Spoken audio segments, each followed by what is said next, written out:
यष्टं मनिषाण भवं मनिषाण सर्वं मनिषाण तच्छय्यारावृणीमहे घातुं यज्ञाय घातुं यज्ञपतये स्वस्तिरस्तु नः स्वस्तिर्मानुषेभ्यः ऊर्ध्वन्निगातु भेषजम् शन्ना अस्तु द्विपदे ओम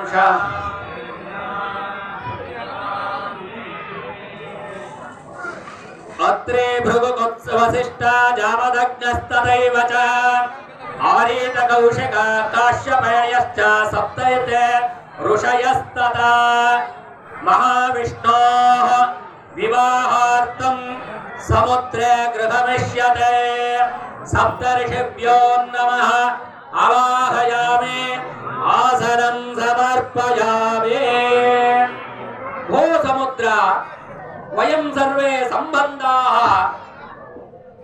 कुशलं विहरे सर्वविद्यं वक्ष्यामः समुद्रोवाच निरन्तरम् अष्टयसा भगवत्कृपाकटाक्षेण पादाम्भोजो पवित्रं तदेवं भवनाचयेत् इत्यादिं ध्यायेत् कृतोऽस्मि श्रीमताम् आगतेन मयं किं कार्यं निरूपयता ऋषयः अनन्तकल्याणगुणपूर्णस्य अखिल येय प्रत्यनैक कल्याण गुणगणैकदानस्य सुरासुर मौलिवन्दित रंजित पादारयुक्त युगलस्य परव्यूह विभवान्तर्यामि अर्चावतार पंचावदाय अवस्थिताय श्री तव कन्या वरणार्थं वयमागताः अनंत कल्याण गुणपूर्णस्य श्री तव कन्या अवश्यं प्रददातव्यः कुलं शीलं च सनातनं च विद्यं च विद्यं च भवत्सर्वे स्मृतिबोधिते गुणस्सर्वे तदावस्थे अस्य सत्कुलो पृतोतो कथमिति चेत् प्रकाशविश्राम्यं शृणु ನೋಡಿ ಇವಾಗ ಎಲ್ಲರೂ ಕೂಡ ಮಕ್ಕಳನ್ನ ಓದಿಸಬೇಕು ಅಂತ ಓದಿಸ್ತಾ ಇದ್ದೀರಾ ಡಾಕ್ಟರ್ ಇಂಜಿನಿಯರ್ ಬಿಟ್ಟರೆ ಬೇರೆ ಏನು ಓದಿಸಲ್ಲ ಡಾಕ್ಟರ್ ಆಗಬೇಕು ಇಲ್ಲ ಇಂಜಿನಿಯರ್ ಆಗಬೇಕು ಅಂತ ಭಗವಂತ ನಿಮ್ಮ ಮನಸ್ಥಿತಿಯನ್ನ ತಿಳ್ಕೊಂಡು ಇವತ್ತಿನ ಕಾಲದಲ್ಲಿ ಹುಡುಗನ್ನ ಯಾವ ರೀತಿಯಾಗಿರಬೇಕು ಅಂತ ಕೇಳ್ತಿರೋ ಅದನ್ನ ತಾನು ಮಾಡಿಕೊಂಡಿದ್ದಾರೆ ಏನು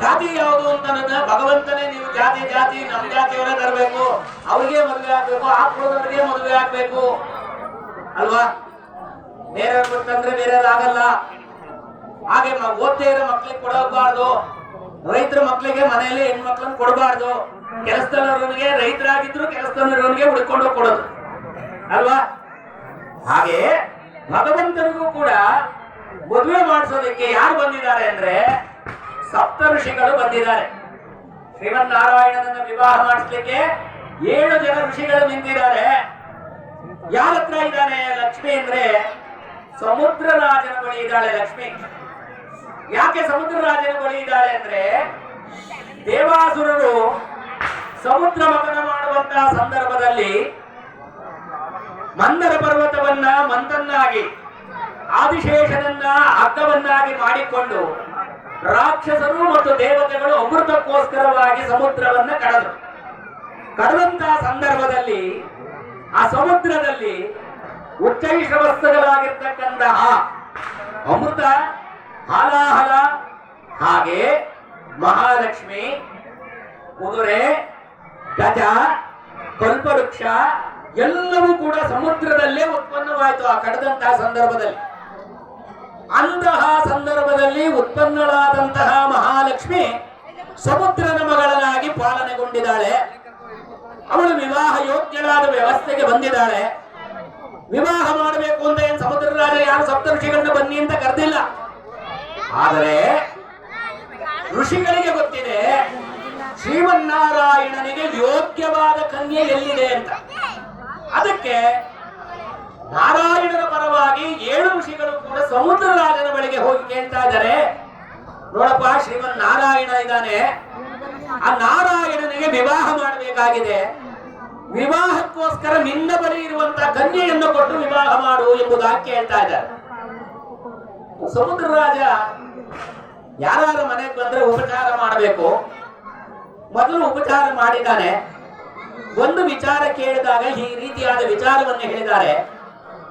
ಸ್ವಾಮಿ, ನೀವು ಬಂದಿರೋದು ಸರಿ, ಆದ್ರೆ ಮಗಳನ್ನು ಕೊಟ್ಟು ವಿವಾಹ ಮಾಡಿ ಅಂತ ಹೇಳ್ತಾ ಇದ್ದೀರಾ, ಯಾರಿಗೆ ಕೊಟ್ಟು ಮಾಡ್ಬೇಕು? ನಾನು 7 ಜನರಿದ್ದೀರಾ, ನಾರಾಯಣ ಅಂತ ಇದ್ದಾನೆ, ಅವನು ಎಲ್ಲಿದ್ದಾನೆ, ಹೇಗಿದ್ದಾನೆ, ಅವನು ಓದಿದಾನ, ಕುರುಡನ, ಕುರೂಪಿಯ, ಏನೂ ಗೊತ್ತಿಲ್ಲ ನನಗೆ. ಮದುವೆ ಮಾಡಿ ಅಂತ ಇದ್ದೀರಾ, ಬಂದ ತಕ್ಷಣ ನೀವು ಕೇಳಿದ್ರೆ ನಾನು ಯಾಕೆ ನನ್ನ ಮಗಳನ್ನು ಕೊಡೋದು? ಬಹಳ ಮುದ್ದಾಗಿ ಸಾಕಿದ್ದೀನಿ ನನ್ನ ಮಗಳನ್ನ, ಹೇಗೆ ಕೊಡೋದು ಸ್ವಾಮಿ ಅಂತ ಕೇಳಿದಾಗ ಅದಕ್ಕೆ ಕುಲದಲ್ಲಿ ಬ್ರಾಹ್ಮಣನಾಗಿದ್ದಾನೆ. ಹೇಗೆ ಬ್ರಾಹ್ಮಣನಾಗಿದ್ದಾನೆ ಅಂದ್ರೆ, ಬ್ರಹ್ಮಣ್ಯೋ ಬ್ರಹ್ಮ ಕೃದ್ಬ್ರಹ್ಮ ಬ್ರಹ್ಮ ಬ್ರಹ್ಮ ವಿವರ್ಧನ ಬ್ರಾಹ್ಮಣೋ ಬ್ರಹ್ಮೇ ಬ್ರಾಹ್ಮಣ ಪ್ರಿಯ. ಎಲ್ಲರೂ ಕೂಡ ವಿಷ್ಣು ಸಹಸ್ರನಾಮದಲ್ಲಿ ಶ್ಲೋಕವನ್ನು ಕೇಳಿರ್ತೀರ.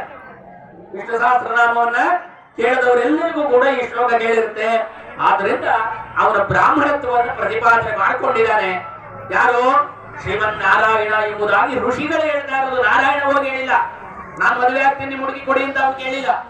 ನಾರಾಯಣನಿಗೆ ಮದುವೆ ಮಾಡಬೇಕು ಅಂತ ಹೋಗಿರಂತ ಋಷಿಗಳು ಅವನ ಬಗ್ಗೆ ಗುಣಗಾನವನ್ನ ಮಾಡ್ತಾ ಇದ್ದಾರೆ. ಅದಾದ್ಮೇಲೆ ಅವನಲ್ಲಿ ಗುಣ ಹೇಗಿದೆಯಪ್ಪ ಅಂತ ಅಂದ್ರೆ, ಸನಾತನಾದಿ ಗುಣದಲ್ಲಿ ಅವನಿಗೆ ಯಾವುದೇ ರೀತಿಯಾದ ತೊಡಕಿಲ್ಲ ಅಂತ ಹೇಳ್ತಾ ಇದ್ದಾರೆ.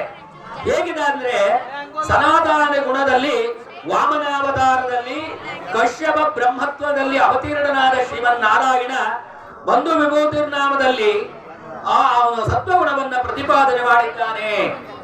ಸರಿ, ಸತ್ವಗುಣವುಳ್ಳವನಾಗಿದ್ದಾನೆ ಅಂತ ಹೇಳಿದ್ರೆ ಅವನ್ ಯಾಕೆ ಕರ್ಕೊಂಡ್ ಬಂದಿಲ್ಲ ಇಲ್ಲಿ, ನಾವು ನೋಡ್ಬೋದಾಗಿತ್ತಲ್ವಾ ಅಂತ ಕೇಳ್ಬೋದು. ಆಯ್ತು, ಸರಿ, ಏನ್ ಓದಿದಾನೆ ನಿಮ್ ನಾರಾಯಣ ಅಂತ ಕೇಳ್ತಾ ಇದ್ದಾರೆ. ಬೇಕಲ್ವಾ ಅವನಿಗೆ ಮಗಳನ್ನು ಕೊಡಬೇಕು ಅಂದ್ರೆ ಅವನು ಏನ್ ಮಾಡ್ತಾ ಇದ್ದಾನೆ ಬೇಕಲ್ವಾ?